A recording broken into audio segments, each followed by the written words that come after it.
And welcome back to part 34 of Bungalow Builds. This is part 34. Building's dumpster, they found empty bottles of e-liquid. The reason they knew that these trash bags were from CW and Eric's household was because mail addressed to their condo unit were in that same bag. CW's vapor habit consisted of her manually filling e-cigarette devices with nicotine liquid.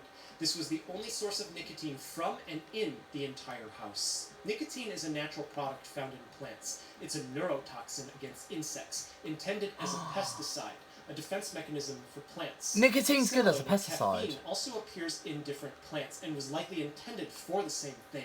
But both of these chemicals act on the nervous system in pests, Caffeine's where it's also deadly, a pesticide. but also in humans where it exerts an effect, but there's more. A kind of synthetic pesticide called an organophosphate was first made in the lab in the 1850s. In 1932, the toxic effects of this pesticide were starting to get noticed. We can understand what it does now.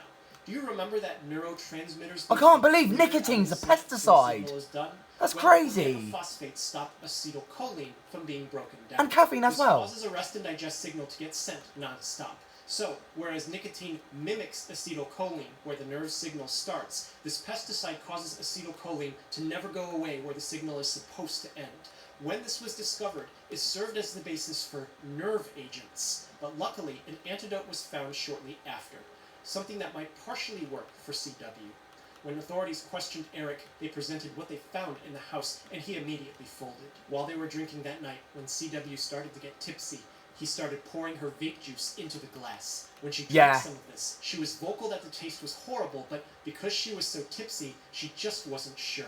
And Eric told her that he didn't think anything was wrong, but underneath, he hated her vape habit. He didn't want to see or hear her nagging anymore.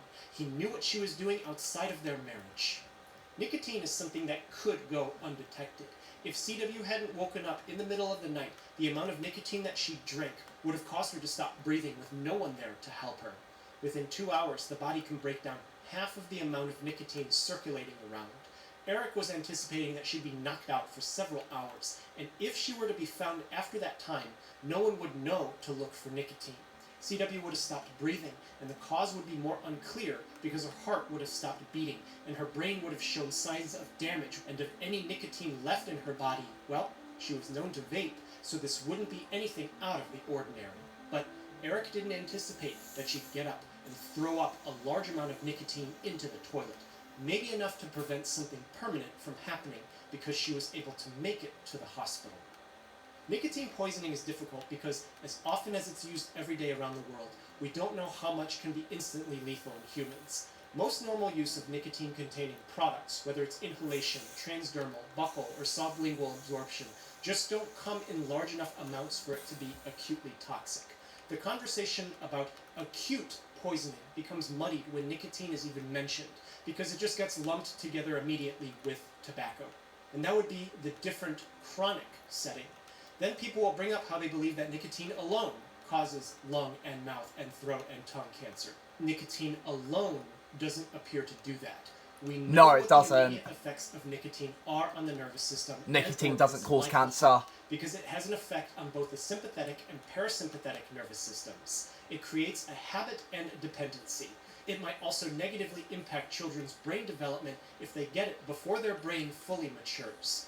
Makes sense because it works directly on the nervous system. Since 2011, when e-cigarettes became prominent, until 2024, America's poison centers have had 54,000 reports of toxic e-cigarette and liquid nicotine exposures, with more than half of the cases being accidental exposures in children less than 6 years old. And these are cases that have been reported. Likely there are more that haven't been reported. And this doesn't count cases happening outside of the United States, but there are several publications about this coming out of Asian countries too. Some questionable studies say that tobacco might raise testosterone and that vaping might lower sperm count. The arguments will go on forever about this, but there's a simple rule that doesn't need a study, and it says if you don't need to put it in your body, don't put it in your body. But in this particular case, CW didn't deliberately put this amount in her body. In the hospital, she was fortunate to have a medical team that identified a small amount of nicotine. There isn't a direct antidote for nicotine specifically. Kind of need it. Give CW because I'm dependent, like what he said. Which is an anticholinergic given in the case of organophosphate poisoning. But Atropine is known best for acting on muscarinic acetylcholine receptors, not nicotinic ones. The most important for the medical team is to make sure that the machine can breathe for her during the entire time where she can't, because excess nicotine is blocking her from doing so. But it seems like when she presented to the emergency room, it was already late for the amount that she drank, despite her vomiting. And her poisoning was identified late, especially when her pupils no longer reacted to light. There isn't much time to identify it in the first place. Her heart stopped beating in the intensive care unit, and doctors weren't able to resuscitate her. At autopsy, CW was found to have brain damage caused by low oxygen. Parts of her brain had died, and fluid started to swell in, causing the brain to push up against her skull. It's possible that some of the nerves and brain cells were also damaged because of overexcitation caused by an excessive amount of nicotine in her blood. With his confession on hand, Eric was arrested, evidence was presented, and he was sentenced. This case was given to me by a colleague from Asia. I don't think we really know Second-degree murder, isn't it? The point of this video is to teach about the sympathetic and parasympathetic nervous yeah, systems, second-degree the murder mechanism in action, and how it changes in the setting of overdose. Unfortunately, we don't have to go very far to find cases where couples will do something like this to each other. The chemicals are always varying, and the records can go back hundreds of years. The ones that are visible in the media are merely the ones that have been selected to be shown to you. If you've been alive for an appreciable amount of time, you've heard of at least a few times where things got life-threateningly toxic between a married couple. But I hope none of us will ever have to see anything even remotely close to this. No. There's a lot of things that people will somehow get into their body. It doesn't always need to be of malicious intent.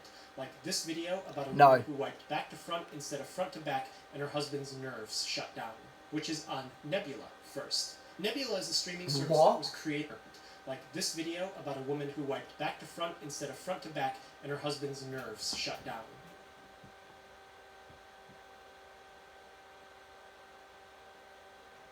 What?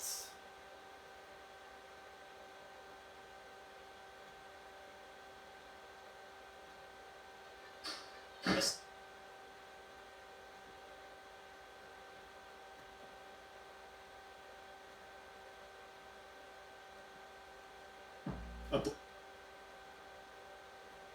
Get into their body.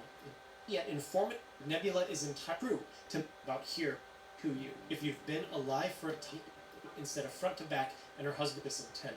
Like this video about a woman who wiped back to front instead of front to back and her husband's nerves shut down. October 12th, 2024.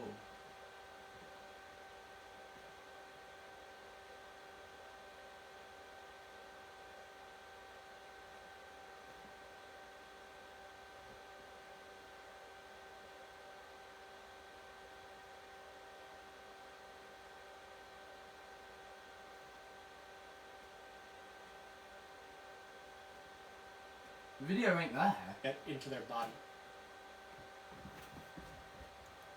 Alright guys, I'll see you in the next one.